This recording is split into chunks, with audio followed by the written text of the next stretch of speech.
apology for bad English. Where were you when Achievement Hunter die? I was in house eating Dorito when phone ring. Wolfie say, Achievement Hunter die. No. Be true. I pet the pupper and cry every time. Not only was it Achievement Hunter, it was all of Rooster Teeth this time. Nuked it. My God. Completely obliterated. Although, they're still doing some of their stuff. Yeah. Maybe they knew, because I guess all their side stuff weren't technically, they can live on without being Rooster Teeth. Right. Well, I know. Is Ruby ending? Yeah, Ruby's Probably over. not. Oh, really? Well, Ruby is being sold to someone else. Right. And maybe they will continue it. So what you're telling me is Ruby's over. Yeah, Ruby's over. Even if they do continue it, it won't be what it was. Yeah, that's right. After they finally got a 2D anime adaptation, killed it. Killed it. Yeah. Oh, what about the podcast stuff? Some of those are staying on. Yeah, I know Jack's still doing a podcast. I know Michael's podcast is still a thing. Right, yeah. What is it? Dog mouth or something? Yeah, dog water. I think it's dog water. Dog water. I'm pretty sure it's dog water. It's not dog water. You're going to look it up, and we're going to see that it's dog water. It's not dog water. What else would it be? Hang on. Dog bark. Dog bark. Don't you say that like that's equally ridiculous. Dog water. Fucking dog water. Dog bark. Dog bark. Oh, he changed his @ on Twitter to Dog Bark Michael. Oh, wow. Well, I'm assuming that was a while ago, but because it used to be AH Michael. Yeah. As they all were. I suppose. Did you watch their ending, like the Rooster Teeth's live stream that were they're goodbye or whatever? No. I didn't either, but I saw a clip of Jeff and Jack, like Jack patting Jeff on the back because they've been through it all. Yeah. And I'm gonna cry. I'm gonna sob. This is so I mean, they're all still doing projects and things. Yeah. It is a bump. I haven't super kept up with their stuff in a while, but it is a bummer just when you look at sort of the oldest YouTube group or one of the oldest groups that after 20 something years or whatever nuked them before they even got the chance. I know. Well, yeah, they made through a series of bad decisions. Should have never selling sold. To Warner Bros. Of all things. Indeed. I think the most bullshit part about that is that they're selling all their IPs. Warner Bros. Is. Which means they don't even get to keep those things. Oh my god. This is tragic. But, like Club Penguin, maybe these guys will find a way to come back. Somehow, in 5 to 10 years. We'll finally get West of Loathing Season 2. You wish. I sure do. I quite like that one, and they never did anything with it. Well, we're not here to talk about that. Season 1 or Season 2.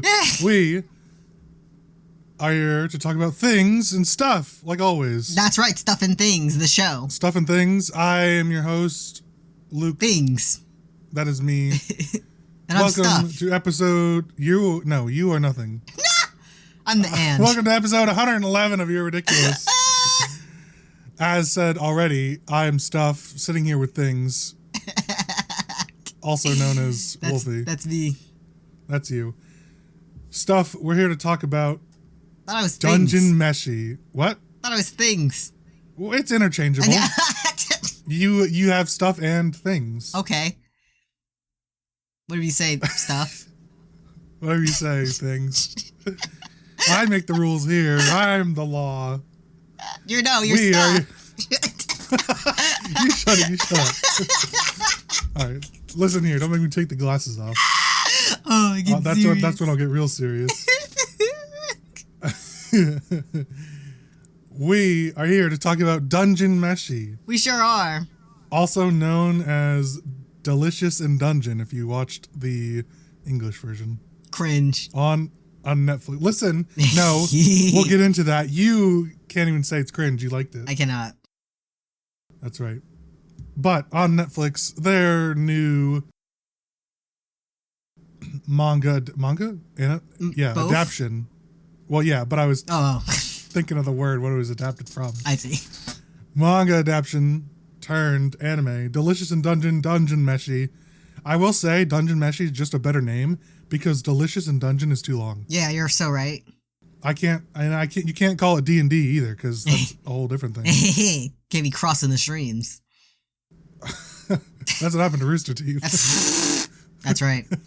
They tried to be sci-fi. They tried to be comedy. It was too much. They tried to be fantasy. But this show somehow managed to be all of those at once. Yeah. Like real D&D. Because somehow that's exactly what it's based off of. You say or somehow. at least inspired by. Not necessarily based off of, but let's be honest here. It's hard to not base fantasy things off of What's his face? Tolkien or and subsequently D&D. Yeah. Inescapable. It's pretty impossible. Yeah.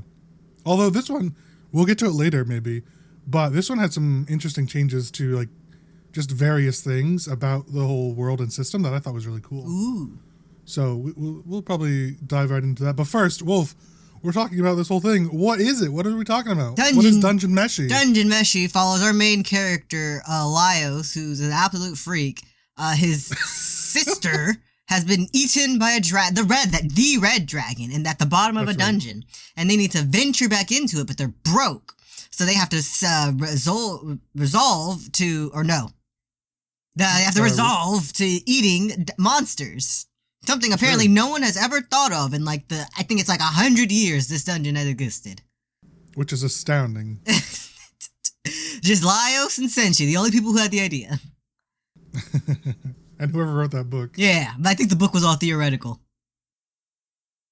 That would make sense. Because it's you can eat the tail, it won't hurt you, but it tastes bad. Yeah.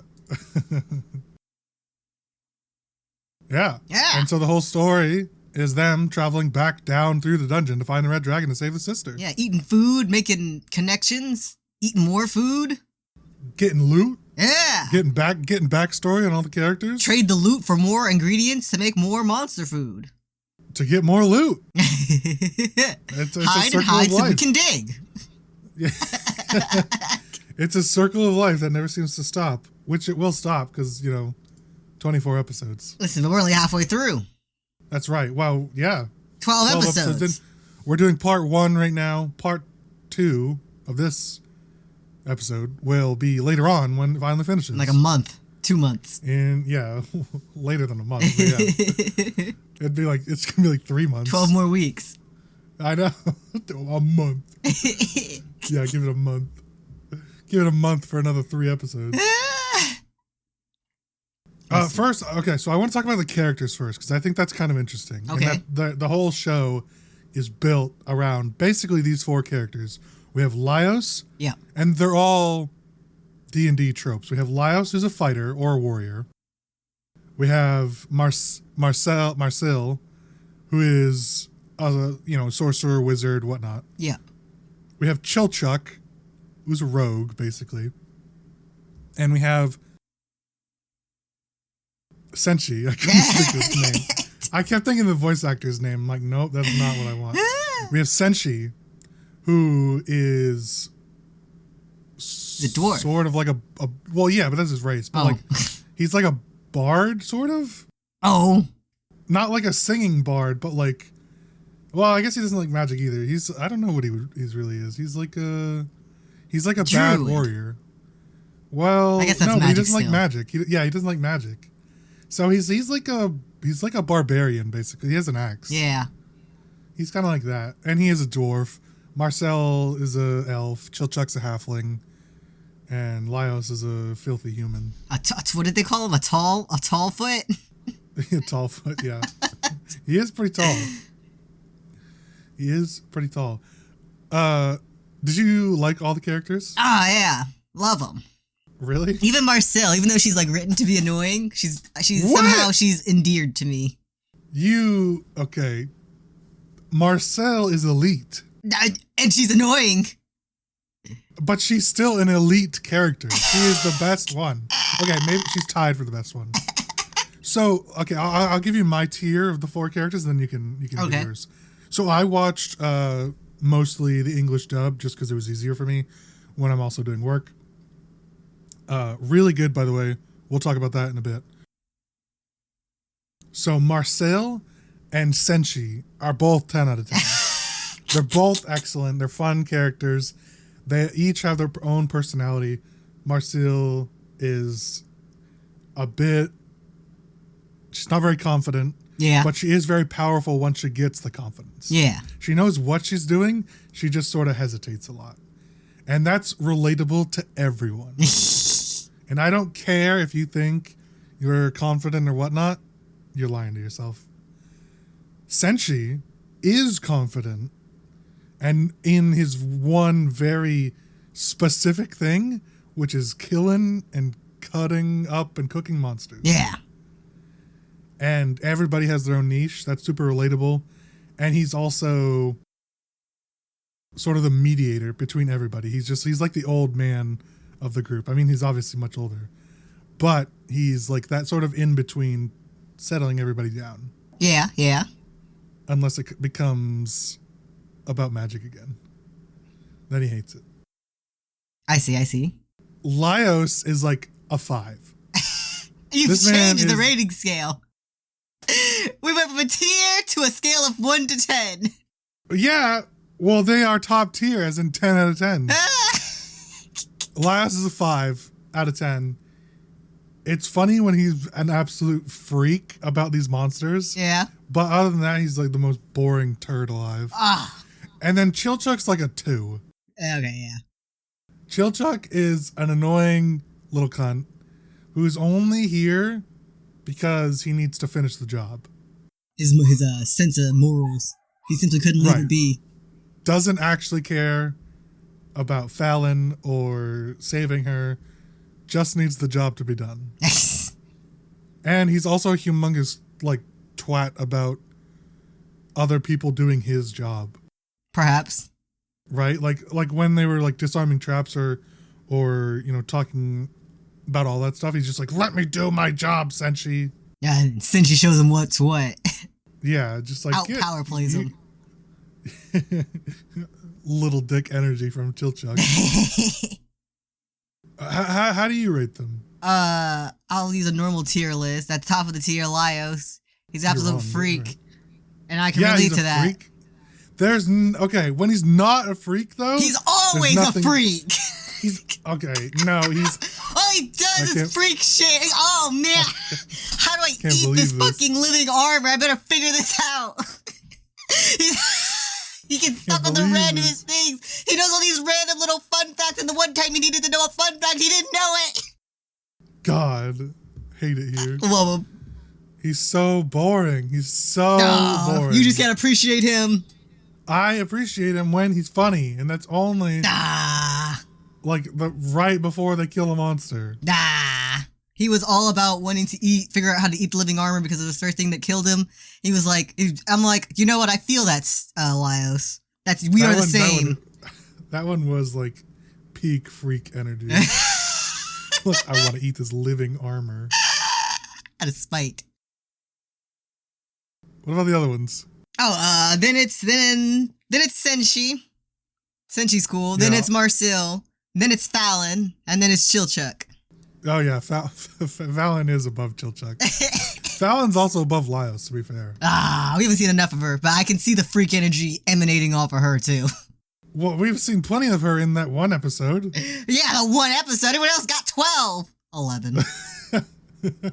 Well, she's mentioned.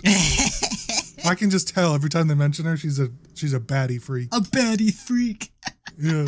Also, at least for I don't really know. The only name I recognize on the Japanese one is Laios' character. I don't recognize anybody else. However, on the English dub, Emily Rudd is Marcel, who plays, well, what's her name in the live action One Piece? Oh, Nami?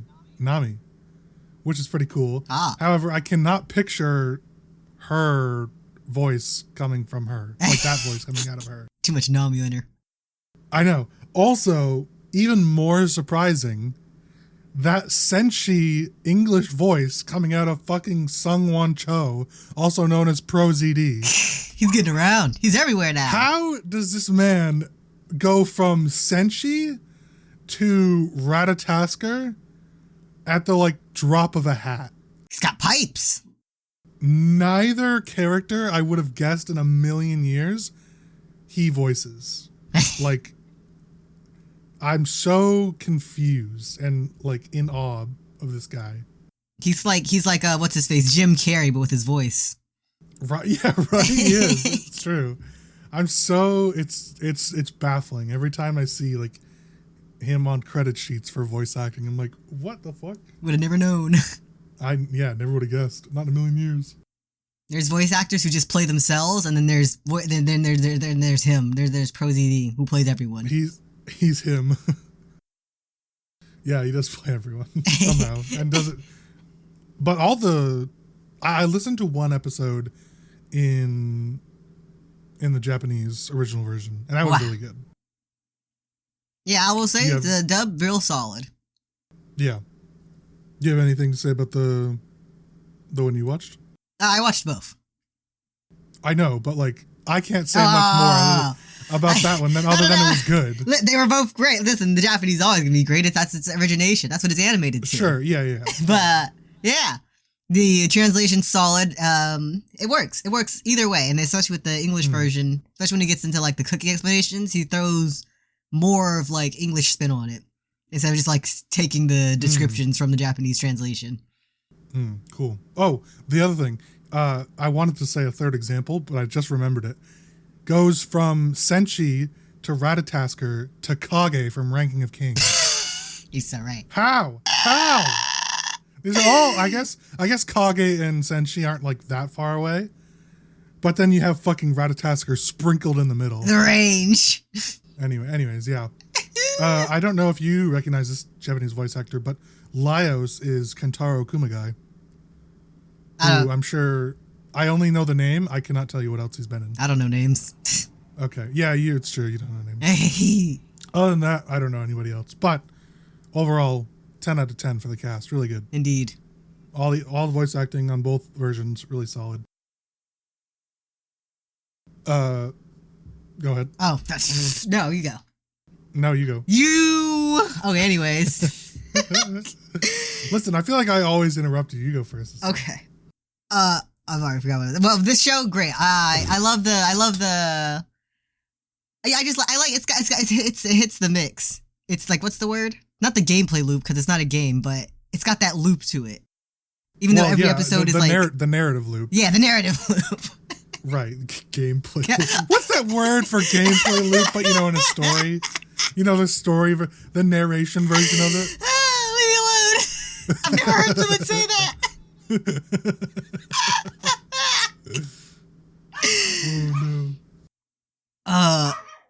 Oh, you know what? You know what I really like? I like the you talked about a bit. I like how the twist on it's like unique fantasy setting. Like it's got like the building blocks, but it does its own thing as you get deeper and deeper into it. Like whatever's going on with the elves. I have questions about why all the elves look the same. I'm sure there's an answer for that somewhere in the manga that we haven't gotten to yet. Yeah. You pointed out specifically that not only do Fallon and Marcel look pretty similar, like they have different hairstyle, but other than that, they look really similar. Yeah. However, even more so, there's a character like in the second or maybe first episode. Yeah. That is a female elf sorcerer that literally looks like a copy paste of Marcel. And you pointed this out to me, and I was shocked. I'm like, because she's like, it's like a side character that it doesn't really matter. They don't return again, or at least not yet. Didn't even think about it. I pointed out for you. And I'm just like, why would they do that? There must be a reason. I was so confused. And then you see more elves, more and more. I'm like, why? There's definitely not a coincidence. They definitely all look the same. They really look similar. Like they all got the same dad. They're even wearing the same outfits. Like, what's going on? Yeah, well, and that's interesting because, like, obviously it's based off of, or inspired by D&D and Tolkien, as all these things are. And in both of those, there's a wide variety of elves. Yeah. Both from, like, forest to high elf to half elf to drow, which is like a sort of an evil version of an elf. Yeah. And so it's not like elves as a race are like all look alike, you know? Yeah. That was weird. What's that? They're not uniform. Yeah, it's true. So there's, like you said, there's got to be an explanation. I like the beef, what's her face, Marcel got into with the orc, about why the orcs are hated. Oh, yeah. Yeah, and that one, not to, keep beating a dead horse, but orcs in other media are generally not liked. They're typically considered evil and sort of barbarians and, not members of society. Yeah. Not accepted. I'm waiting, by the way, for tieflings to show up. Ah. Because talk about other races having a prejudice towards them. Holy shit. People don't like tieflings in this kind of media. Because they're all like spawns of devils, basically. Yeah. So I've heard. So you played. I did. You were trying to fuck all the tieflings. I was the one tiefling. I'm waiting for them to show up. I thought that was also interesting, the Marcel's sort of like outspoken prejudice towards the orcs, not liking them. As far as the narrative loop, though, you enjoyed it. I do. And now, for those that have not watched it yet, it's basically every episode is either moving from one dungeon to the next, and we'll get to the dungeon in a second. Yeah. But moving from one dungeon level to the next, or them starting the episode already being in a new level and sort of traversing that. And then finding a monster, killing it, cooking it, and then sort of ending the final 5 minutes of the episode with sort of where they're going next. Yeah. And while each individual episode I thought was really good, I found that narrative loop to grow stale quite quickly. Oh.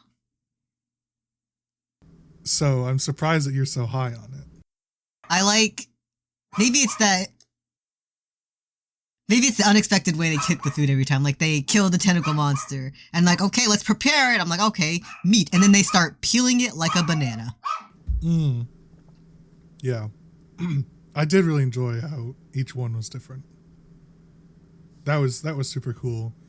And, spoiler for the audience, we'll get into later, talking about all the dishes for our random question of the week.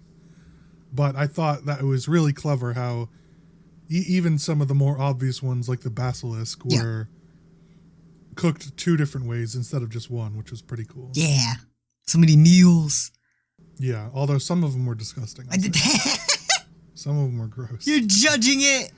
I am judging Which it. one? Fairly, because we'll get to that. Oh, okay. Random question of the week later on. Now, something that is different than normal is this particular dungeon. Now, when you go into it from the overworld, you enter somewhere. It sounded like there are multiple entry points. Yeah. Right, and so you enter somewhere, but you're always starting from the same level. You can't like enter somewhere else and be in level 5 or whatever. Yeah.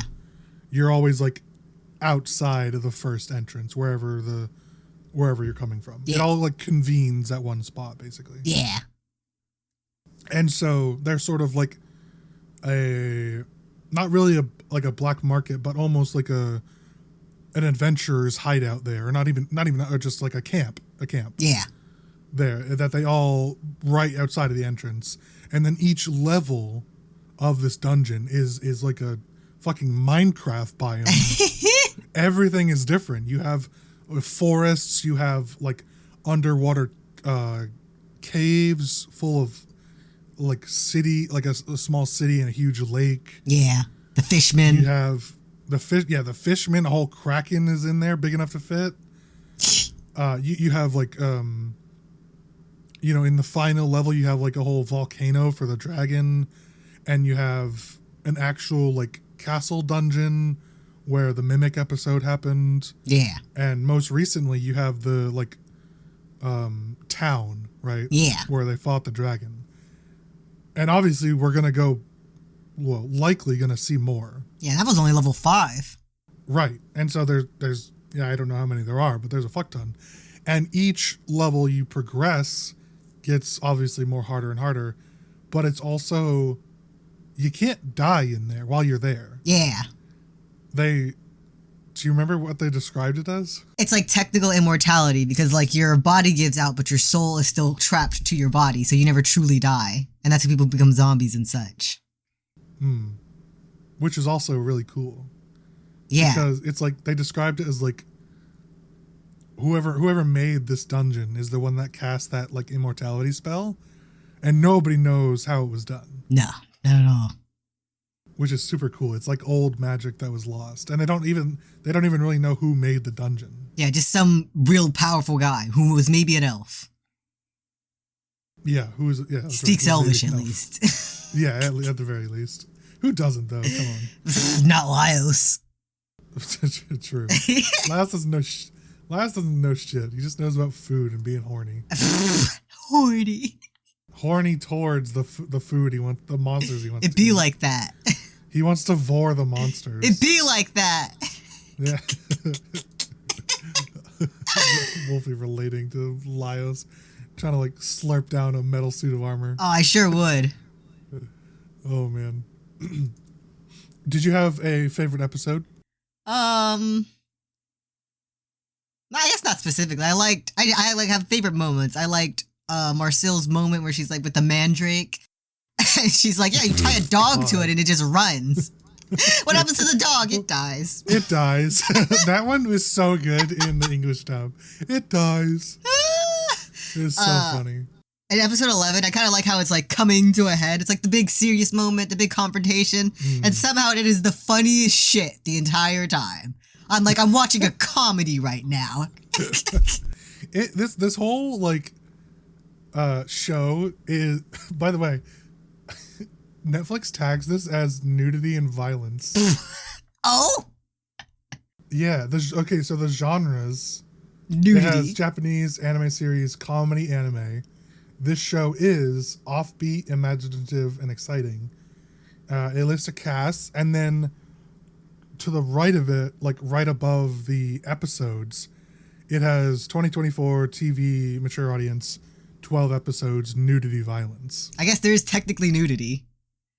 Is there? Yeah, the monsters. What are they? The Selkie or the Sirens or whatever? They're naked. Yeah, I guess. You get panty shots of Senshi all the time. Not enough. We need more. And there is violence, but it's like bad cartoon violence. Yeah, they're only ever killing monsters. Right. It's Minecraft violence. I think my favorite episode was actually, I don't know, there was a lot of good ones. I think it was the episode where we get Fallon and Marcel's sort of backstory. Ah. I really liked that one. That one's nice. I didn't particularly care for the like living painting one. That was a time killer. Yeah, that was. I know you don't like this word, but it felt a bit filler. Like I don't agree that most people say everything is a filler, but that one was like, do I really need to watch this? I assume it was a setup for something coming later, but and so the payoff just hasn't come yet. I hope so. Because it was that weird thing with the one lady that was in there that recognized him and recognized that he didn't belong. Yeah. It could have been really cool, or maybe still can be, but you're right. The payoff either isn't coming or hasn't come yet. So I'm hoping for something there. I also, one of my favorite moments was episode 10, where Marcel just puts on the frog suit, and then you have the shot of all of them, and fucking Senshi's just like standing there in the frog suit, looking so confused and uncomfortable. It's so, and then Marcel's just like trying not to like vomit. I like how they're trying to hype her up the whole time. You look so cute. Lyles gets so serious for a second. Marcel, if you put this on, you'll look so cute. Oh my god, it's so good. Oh. You know what's underrated? The opening. It's not. You know what I didn't watch? I bet I know. The opening. You're a fucking freak. I can't even lie to you. I did not watch a single one. Normally, I watch it at least once just to know. I skipped it every time. Can't stand you. I loved, you could talk about all you want in a second. I loved the very beginning opening where it's like parchment paper with a walking mushroom. The ED. Yeah. I love that. After that, I skip it. You're a menace. Anyways, tell me about the OP. The OP, it's not the flashiest OP, but it's still great. I like the song. I like what it stands for. It's like places every character in their element, in their environment, in like a metaphorical sort of way. Like Senshi is a tree. And trees, he has to stay and maintain the dungeon. He's like a pillar of it. And without it, it would all collapse. Much like trees in the ecosystem. Mm-hmm. What's he say? It's not Marcel. Well, I forget what Marcel was, but Chill Chuck, he's like a raft. The one kid, the black guy who hasn't gotten a name yet, or whose name I forgot, he's like a plateau. Is that the word? Those like rock formations. Yeah. Yeah, all of them. Oh, and Laios. Laios was like a part of the tower. Yeah. Oh, it's great. I'd love to see. I'm curious to see what it means for the characters we actually haven't gotten to scene yet, like the samurai guy, and more of the. I think she's a dwarf lady. Oh yeah, she's like a barbarian. Yeah, her. Or like a berserker. Yeah. I forget her name though, but yeah, she was a part of the original crew. She gets a couple, like an episode or two. Yeah, they justify her leaving. They do, which is fair. Yeah, gotta make money. It's true, and apparently she's not good at retaining money. Oh, Numari, that's what it was. Ah, Numari. I kept thinking Nimona. I'm like, that's not it. I'm excited to see more of the dog person. Oh, I was so uncomfortable. Why does it have human feet? What? I don't like anything that's going on there with the dog person. Shout out to the fucking Oscars, by the way, having that clapping dog. Oh yeah. Did you see that? Yes. God, someone had to be paid to make clap. The dog clap. Yeah, all night with external dog arms. What's the point? It's the weirdest thing someone's ever come up with. What a bit. And they committed to it. They absolutely did. I want to know how much that person got paid for. A solid. Kuro is the dog's name. $60 an hour, probably. Probably. Kuro is the dog character in this one. Ah. And then Shuro is this sort of samurai person. All right. What was the other one you want to know about? I think that's it. The dark skin. Oh yeah, the person? dark skinned one. Their name. He's in the OP, so I assume he's important, but haven't seen a lot of them. Kithis. Kithis. Oh, there is. Okay, there is a tiefling coming up apparently. Oh wow! Spoiled yourself. No. I only saw the picture with horns. Okay. I didn't see anything about them. I don't even know their name. But anyways, we'll look forward to that. Yeah, this is great. Yeah. Really enjoyed it. Solid anime. Really solid a really a comforting anime. Yeah. And you don't, well, at least I don't see a lot of those. I don't know. Obviously, there's slice of life animes that, you can go for. But this is like an action fantasy anime that's still really comforting. Yeah, not a lot of those. They're all weirdly devastating. Yeah, that's fair, yeah. Brutally, hardcorely devastating. Right. And this one, not so much. This one's easy to watch, really good animation, excellent voice acting, really funny, surprisingly funny as well. Surprisingly. Well, it's just like, you know, I'm not like turning on Lord of the Rings and expecting to like laugh at everything they say. Right, yeah. There's a couple funny moments here and there, but it's mostly, a serious tone. And I expected something similar here, but I every episode, there's several moments where it's really funny. Yeah. Anything else? Oh, what do you rate it? A solid 9 out of 10. This is like an 8 out of 10. I'll give it more time to breathe, because we technically haven't reached the end of the arc, so maybe it'll knock something out the park real quick. Actually, you're right. It's a 7 out of 10. I really like it, but the narrative loop bothers me. Luckily for you, we're probably out of it soon. Yeah. Well, yeah, it's fucking heating up. There's shit going down with these elves. Oh, yeah. Now we get to the political conflict of our fantasy media. Just what I want. More politics. Also, I fucking knew that gnome was not just some simple dude.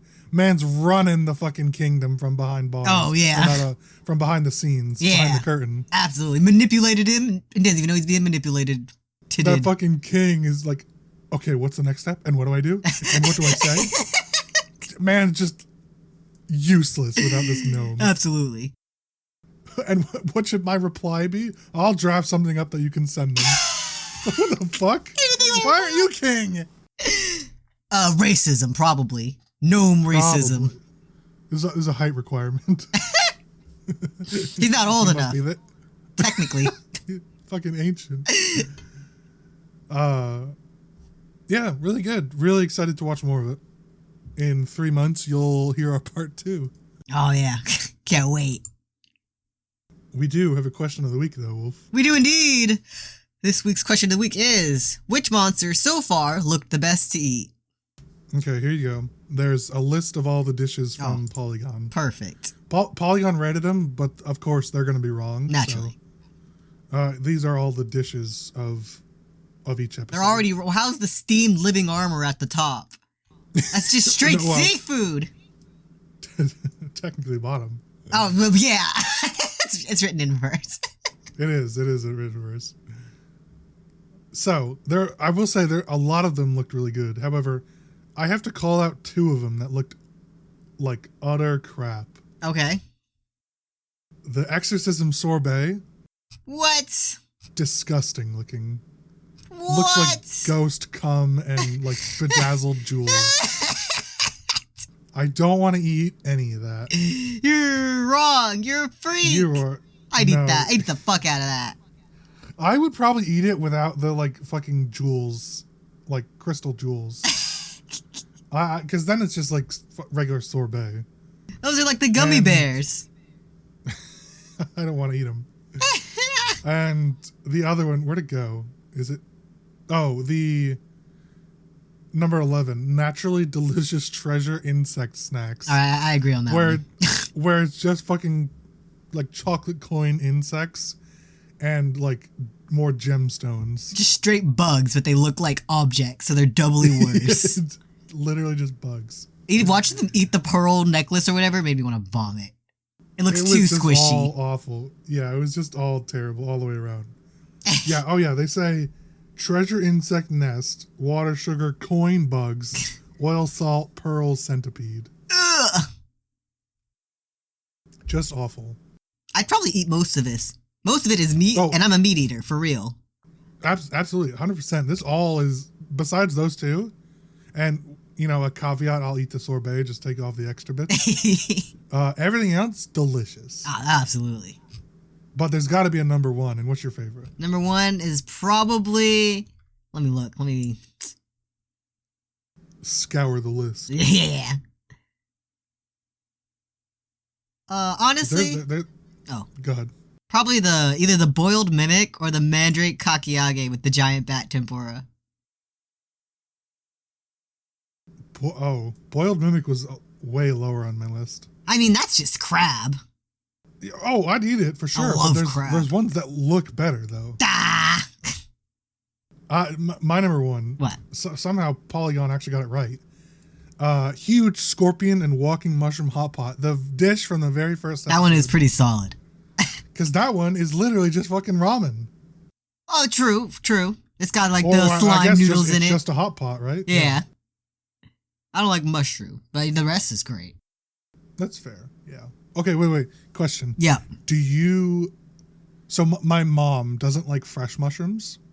Won't eat them. Yeah. She says they're too earthy, they're gross, all that. But she will eat and enjoy canned mushrooms. Canned mushrooms. Yeah. Because they're way different in both flavor and texture. Right. And smell, actually. Right. Do you eat canned mushrooms or just not all? I'm going to say not at all. I don't quite know the source of all the mushrooms I've eaten, but I've never liked any of them. Okay. Fair enough. I even had like fancy rich people mushrooms where I couldn't even pronounce the name of the dish. Didn't like it. I sucked all the flavor off and spit the mushroom out. Yeah, I'll say that the fancier the mushroom, the less I enjoy it. I think just like regular, mushrooms are the way to go. Yeah. Just the simple like portobellos or whatever, those are the way to go. But yeah, the rest of the hot pot, well, I would eat the mushrooms, but all the hot pot looks really good. What do you call it? The living armor looks pretty solid. Like putting the steamed one. Armor. Shut up. The steamed living armor only tasted bad because of what they steamed it in. It would have tasted great otherwise. I forget. Did they say this like sweaty or something? It was moldy. Yeah. Moldy. It didn't stand a chance. Steam. Oh yeah, but the grilled living armor looks way better. It does. Right, that one actually looks pretty good. And that's just like squid or something. Squid or clam. Yeah. Mm-hmm. Did you, Golem Field Veggie Lunch. Oh, that was interesting too. I liked the Golem episode. Yeah. That was cool. That was unique. I like Since she's secretly committing elf crimes by activating the golems illegally, quote unquote. Yeah. The giant, I'll be honest, the giant bat tempura, I'd probably eat it, but it would be on my lower list, I think. Shaw. It looks really, if you didn't tell me it was bat, I'd probably devour it. I'd eat a bat. Yeah. 50-50 chance I'd drop dead, but I'd eat a bat. COVID all over again. So in the Philippines and surrounding areas, bat stew is one of their like main dishes. Ah. But it's like fruit bat. Right. Like harmless bat. These bats definitely eat human flesh. Well, these are man-eater bats. Yeah.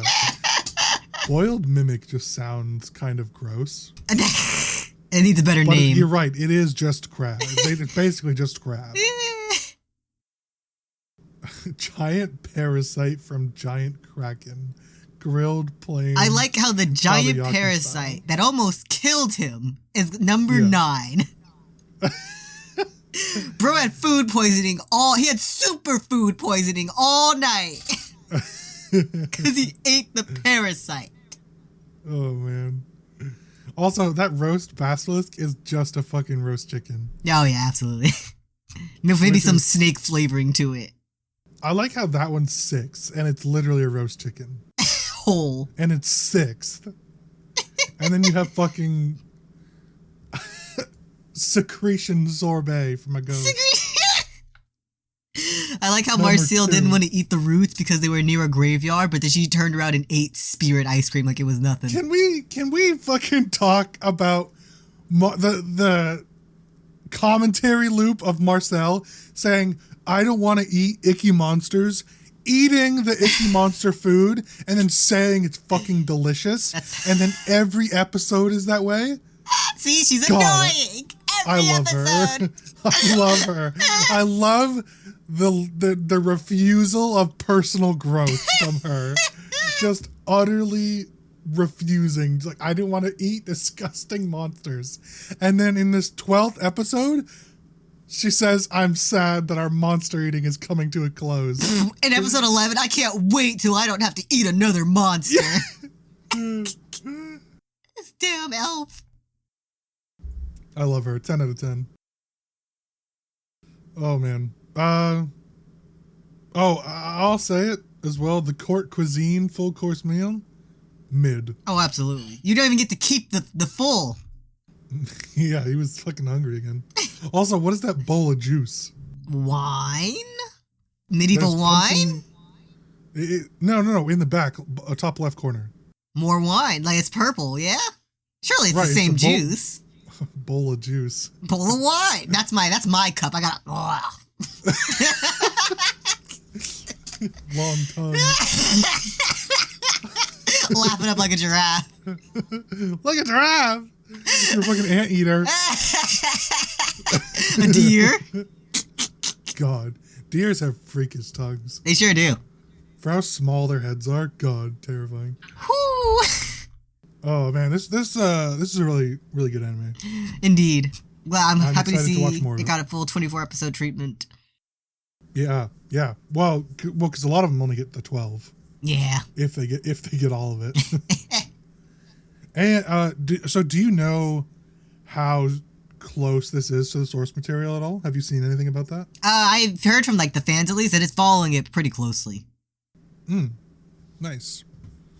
Is that because we've had recent, at least with the higher sort of end of adaptions from any sort of media. We've had One Piece adapted to the live action, and that one was loved by the fans. They said it followed everything really well, and the stuff that they left out, it wasn't a big deal. Yeah. And then we have something like the Avatar adaptation. Now these are different media again, but still similar. Mixed reviews as a whole. Yeah. Some people really like it, some people don't. However, you can't deny that there's a lot of stuff that they changed or left out. And so, interestingly, how often would you say that, at least from a manga to a anime adaptation, how close do they say similar? Usually, when it's manga to anime, usually they stick pretty close to the manga, and people want them to stick close to the manga unless there's a very, very good reason for it to change. Like, for example, Mob Psycho 100. The manga is what's the word? Nothing like the anime. Like, in terms of, like, pacing-wise. Really? And they had to, like, change the way that's done because it was his first work. Though even though it's really well written, some of it's not paced out right. And so the change was justifiable, and it worked. But then you have something like The Promised Neverland, where they cut stuff. They wrote an anime original ending for no reason, and everyone hated it, including the people who made it, because then they didn't even put their names on it. They Didn't blew want to be it. associated with it. Yeah. It was a really good anime, and they blew it. It's so weird to me that, like, yeah, we're going to do an adaptation of X, Y, or Z, and then we're going to fucking change it. Irreparably change it. Right. Why is that almost a norm of, like, we're just changing it. Fuck you. I'll never know. And it's almost always poorly received.